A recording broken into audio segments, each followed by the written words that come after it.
kyetaagisa kilomita ezisoba mu 15 okuva mu tawuni y'e Tororo okutuuka ku kyalo Kachinga. Ng'otuuse mu mutima gw'ekyalo kino, amaaso gaggukira ku baana abananya embugoyo obwa pinka ssaako okuyitingana kw'amaloboozi ng'ag'abaana b'essomero bwe gaba.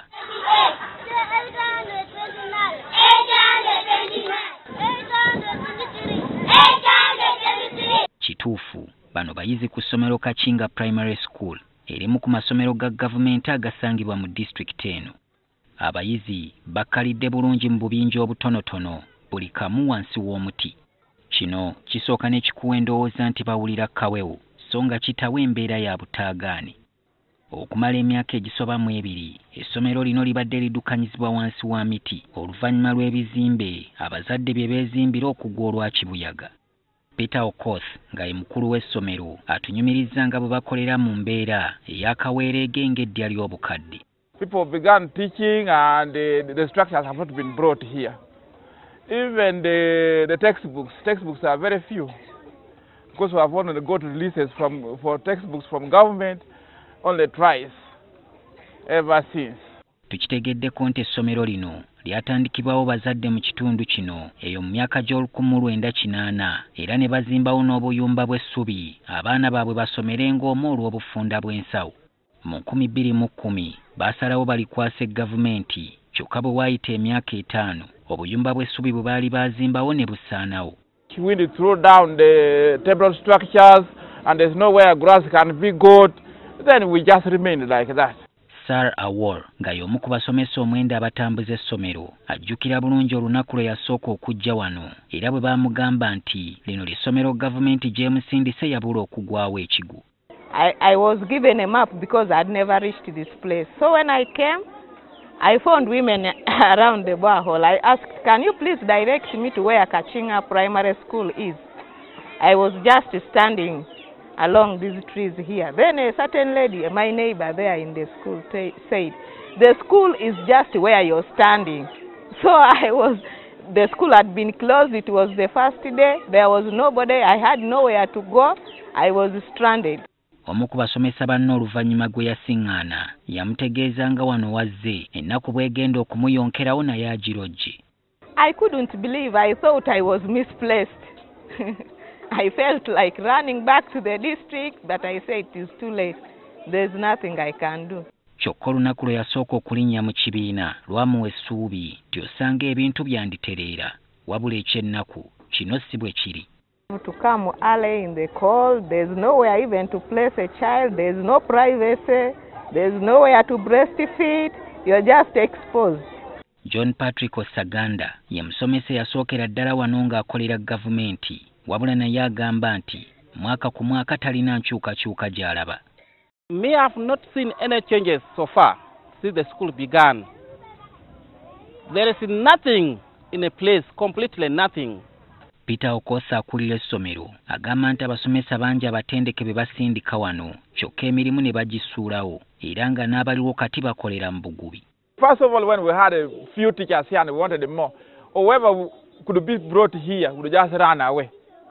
They got to the office and said, I can't go to that place. That place is hard to reach. Embeera eno gy'olaba abayizi bano balimu bweti bwe badde mwaka ku mwaka. Era singa ekire ky'enkuba kimala ne kikwata nga bwe ndaba kitandiikiriza.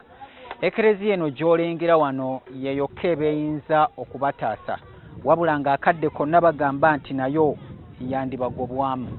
One time we were sent away from that church by the chairperson of the church that our children make their church that.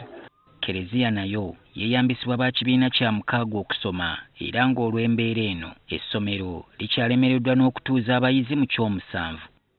Whenever children here reach P6 and we promote them to P7, they don't come back because of the situation. They go to other schools. And the schools which are again very distant. Tobuuza wa ofiisi we ziri kubanga n'akola yunifoomu z'abayizi yennyini twamusiŋŋaanya omulimu agukolera wano wansi. Okwetooloola ekitundu kyonna lino ly'essomero lyokka omufunampola lye yeeyinza era nga liweza abayizi abasoba mu 600 kyokka nga kati embeera y'obudde erimu n'enkuba etasalako erudda eno ezzeebaviirako okwosaayosa.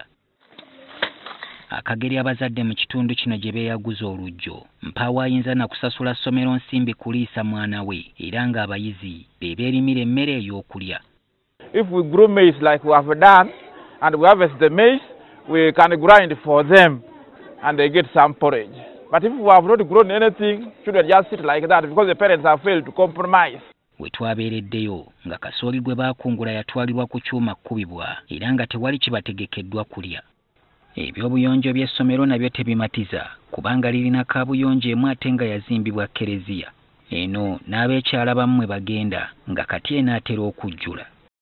So it's very hard now to separate that this side is for the females and this side is for the males. We use just like that. And to make matters worse, even that one class, one latrine is about to get filled up. Okugattagatta embeera eno, abasomesa bano bagamba nti kibakwasa n'ensonyi okunyumizaako bannaabwe nti basomesa mu kifo nga kino. But we are demoralized because we are as if we are underqualified or we are here under punishment. When we meet other teachers, they, according to them, they think we are not qualified. Bazze basuubizibwa ng'essomero bwe ligenda okuzimbibwa lituuke ne ku kibiina eky'omusanvu wabula kirabika bino byonna byakoma mu bigambo. Bano buli omu alina ensonga ye lwaki akyagumidde wano. We are the government workers and we need to remain here to teach. Tugezezzaako okwogera n'avunaanyizibwa ku byenjigiriza mu disitulikiti eno Yona Gamsdoya wabula n'atutegeeza nga ye bw'atalina buvunaanyizibwa kwogera ku nsonga eno.